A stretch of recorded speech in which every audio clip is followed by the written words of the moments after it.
بسم اللہ الرحمن الرحیم۔ والدین کی موت کے بعد میں بری صحبت کا شکار ہوا تو مولوی صاحب مجھے اپنے پاس لے گئے، میری تربیت کی، اچھا انسان بنایا۔ میں اپنا گھر بیچ کر دبئی گیا اور وہاں پر ڈرائیور بن گیا۔ ایک روز میرے مالک نے مجھے ایک صندوق دیا اور کہا اسے سمندر میں پھینک آؤ، یہ کچرا ہے۔ کچھ دور چلا، مجھے کھٹکھٹانے کی آواز مسلسل آ رہی تھی۔ گاڑی کی ڈگی کھولی تو چیخ نکل گئی، کیونکہ اس صندوق کے اندر تو ایک جیتی جاگتی 10 سالہ بچی۔ میں نے معمول کے مطابق اپنے کام ختم کیے اور اب جب تھک ہار کر واپس آیا تو رات کے 11 بج رہے تھے۔ میں نے سوچا میں اپنے ٹرک کی چابی ٹرک مالک کو دے آتا ہوں، کہیں ایسا نہ ہو کہ مجھ سے کھو جائے اور پھر مجھے نقصان بھرنا پڑے۔ مجھ سے پہلے بھی کچھ ڈرائیور ایسے تھے جن سے ٹرک غائب ہو چکے تھے یا پھر ٹرک کی چابی گم ہو چکی تھی اور ان کو نوکری سے نکال دیا جا چکا تھا، اور میں نہیں چاہتا تھا کہ میری نوکری جائے۔ مجھے اس نوکری کی بے حد ضرورت تھی۔ یہی وجہ تھی کہ میں ہر روز رات کو اپنا کام ختم کرنے کے بعد ٹرک کی چابی ٹرک مالک کو واپس کرنے کے لیے جاتا تھا۔ آج بھی میں ٹرک مالک کو اس کی چابی دینے کے لیے اس کے دروازے پر پہنچا۔ اس کے چوکیدار نے مجھے اندر جانے کی اجازت دے دی۔ میں ٹرک مالک سے ملا۔ وہ اپنے گھر کے باہر اپنے صحن میں ادھر ادھر ٹہل رہا تھا، شاید وہ میرے انتظار میں ہی تھا۔ مجھے دیکھتے ہی میری طرف بڑھا اور کہنے لگا، کیسے ہو نذیر؟ مجھے تم سے ایک کام ہے۔ میں نے حیرت سے ان کی جانب دیکھا۔ رات کے 11 بج چکے تھے، مجھے نیند بھی بہت آ رہی تھی، لیکن آج مالک مجھ سے کوئی خاص کام کہنے کے لیے اتنی دیر تک جاگ رہے تھے۔ میں ان کی بات سننے کے لیے وہیں پر ٹھہر سا گیا تو وہ کہنے لگے، دیکھو نذیر، میرے پاس کچھ ہے، اس چیز کو تم لے جاؤ اور اسے جا کر کہیں دور پھینک آؤ، اتنا دور کہ دوبارہ اس کا سایہ بھی یہاں پر نہیں پڑنا چاہیے۔ میں حیرت سے مالک کی طرف دیکھنے لگا اور کہنے لگا، مالک سب خیریت تو ہے، ایسی بھی کیا چیز ہے جسے آپ اتنا دور پھینکنا چاہتے ہیں؟ تو وہ کہنے لگا، میں نے جتنا کہا ہے تم بس اتنا کرو، زیادہ سوال جواب نہ کرو۔ وہ بیزار لہجے میں بولے تو میں نے خاموشی سے سر جھکا دیا اور کہا، جی دیجیے، کیا کام ہے؟ کیا چیز جا کر کہیں پھینک کر آنی ہے؟ تو مالک مجھے اپنے اسٹور روم میں لے گئے۔ اسٹور روم میں ایک صندوق پڑا تھا، کافی بڑا سا صندوق تھا، دیکھنے سے بھی کافی وزنی لگ رہا تھا۔ مالک نے اس کی جانب اشارہ کیا اور کہا، اس صندوق کو کہیں باہر کسی کچرے میں پھینک آؤ، کسی ایسی جگہ جہاں سے یہ واپس نہ آ سکے۔ اسے کوئی بھی اٹھا کر لے جائے، مجھے کوئی پرواہ نہیں، لیکن اسے دوبارہ یہاں مت لانا۔ مالک اکتائے ہوئے لہجے میں کہہ رہا تھا، لیکن مجھے کچھ سمجھ نہیں آ رہی تھی کہ آخر اس صندوق میں ایسا کیا ہے کہ جس سے مالک پیچھا چھڑانا چاہتا ہے۔ میں نے پوچھنا چاہا، لیکن مالک نے مجھے وہیں پر ڈپٹ دیا اور کہا، یہ کام تمہارا نہیں، تمہارا جو کام ہے تم وہی کرو۔ اور پھر میں بھی نوکر تھا، میں بھی ان کے حکم کا تابع دار تھا، مجھے وہی کام کرنا تھا جو انہوں نے کہا تھا۔ صندوق کافی بھارا تھا، میں اکیلے نہیں اٹھا سکتا تھا، اسی وجہ سے مالک نے اپنے چوکیدار کو بلایا۔ اس کی مدد سے میں نے اس صندوق کو اٹھا کر ٹرک میں رکھا اور ٹرک سٹارٹ کر کے کچرا کنڈی کی جانب بڑھا دیا۔ میرا رخ اس کچرا کنڈی کی طرف تھا جو اس شہر کا سب سے بڑا کچرا کنڈی تھا۔ یہاں پر ہر جگہ سے، ہر علاقے سے آنے والے کچرے کو ایک ہی جگہ پر ڈھیر لگا دیا جاتا تھا اور پھر مہینوں بعد اس جگہ کی صفائی کی جاتی اور کچھ چیزیں ریسائیکلنگ کے لیے کمپنیوں میں بھیج دی جاتی، جبکہ کچھ چیزوں کو جلا دیا جاتا تھا۔ میرا خیال تھا کہ میں اس صندوق کو یہاں پر ڈال دوں گا تو دوبارہ یہ مالک تک نہیں پہنچے گا، لیکن میرے دماغ میں اب بھی یہی چل رہا تھا کہ آخر اس صندوق میں ہوگا کیا۔ سوچتے سوچتے تقریباً آدھے گھنٹے کا سفر ہی طے ہوا تھا کہ میری آنکھیں نیند سے بوجھل ہونے لگی، مجھے بھوک بھی شدید محسوس ہونے لگی تھی۔ میں نے وقت دیکھا، 12 بجنے لگے تھے، نیند سے برا حال ہو رہا تھا۔ سارا دن کا تھکا ہارا اس وقت میں سونے ہی تو گیا تھا، لیکن مالک نے نہ جانے مجھے کس کام پر لگا دیا تھا۔ میں اٹھا اور ٹرک کو ایک سائڈ پر کھڑا کرتے ہوئے میں نے ٹرک سے باہر آ کر ٹرک کے پیچھے سائڈ کھول دی۔ وہاں پر میرے کھانے پینے کے لیے ایک تھیلا موجود تھا جو مجھے کسی بھی ضرورت کے وقت کام آ جایا کرتا تھا۔ میں نے وہ تھیلا اٹھانے کی غرض سے جو ہی ٹرک کی پچھلی طرف کو کھولا، مجھے یوں لگا یہاں جیسے کوئی حرکت کر رہا ہو۔ حرکت کرنے کی آواز میرے کانوں میں گونجنے لگی، لیکن یہاں پر تھا کیا؟ جو حرکت کر رہا ہو۔ ٹرک بھی اس وقت آرام سکون سے کھڑا تھا۔ رات گہری تھی، کہیں کوئی دکھائی بھی نہیں دے رہا تھا۔ یہ ایک سنسان اور ویرانی علاقہ تھا، کوئی آدمی بھی دکھائی نہیں دے رہا تھا، اور ٹرک میں تو ویسے بھی کچھ نہیں تھا۔ میں تو ہمیشہ ٹرک کی صفائی کیے رکھتا تھا، اس میں نہ تو کوئی چوہا گھس سکتا تھا اور نہ ہی کچھ اور۔ لیکن پھر ایسا کیا تھا جو یہاں پر شور مچائے ہوئے تھا؟ میں نے حیرت سے ادھر ادھر دیکھا، آواز ختم ہو گئی اور میں سکون کا سانس لینے کے لیے رکا، اور پھر بیگ سے کچھ کھانے کے لیے نکالا ہی تھا کہ ایک بار پھر سے زور سے جھٹکا لگا۔ میں نے دیکھا وہ صندوق ہل رہا تھا، اس سے کھٹ پٹ کی آوازیں سنائی دے رہی تھی۔ ایک لمحے کے لیے تو میرا دل وہیں پر تھم سا گیا، میرا دل دھک دھک کرنے لگا تھا اور گھبراہٹ سی ہونے لگی تھی۔ نہ جانے اس صندوق میں کیا تھا، کہیں اس صندوق میں کوئی لاش تو نہ تھی، یا پھر کوئی اور چیز؟ اس چیز نے مجھے ڈرا کر رکھ دیا تھا۔ اس لمحے بعد صندوق ہلنا بند ہو گیا، آنے والی آوازیں بھی ختم ہو گئی، لیکن اب میری بھوک مر چکی تھی۔ میرے ماتھے پر پسینے کے ہلکے ہلکے قطرے نمودار ہونے لگے تھے۔ اب میری نظر ایک دم سے اسی صندوق پر جم گئی تھی۔ یہ صندوق تھا یا پھر تابوت؟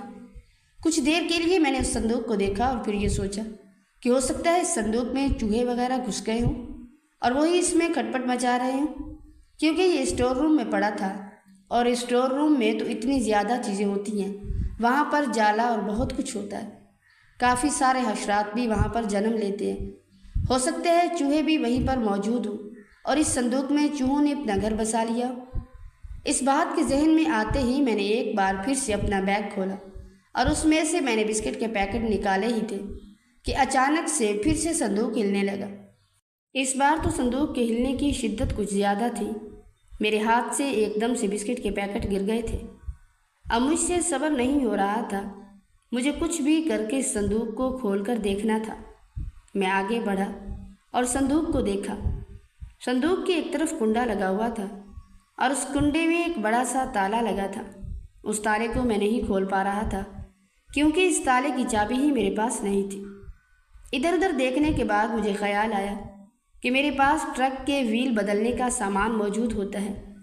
میں نے دیکھا ٹرک کی ایک سائڈ پر وہ تالا موجود تھا جس کے لیے میں ٹرک کے خراب ہونے پر اسے جوڑ دیا کرتا تھا، اور اس میں سے میں نے ایک ہتھوڑی اور ایک رینچ نکالا اور اسی سے ہی اس صندوق کا تالا توڑنے لگا۔ کافی کوششوں کے بعد آخر کار یہ تالا ٹوٹ گیا۔ جیسے ہی تالا ٹوٹا میری جان میں جان آئی۔ میں نے تالے کے تمام پرزوں کو ایک طرف کر کے رکھا اور پھر کنڈا کھولنے کے بعد جب میں نے ڈھکن اٹھایا تو میرے پیروں تلے سے زمین نکل گئی۔ مجھے بالکل بھی یقین نہیں آ رہا تھا۔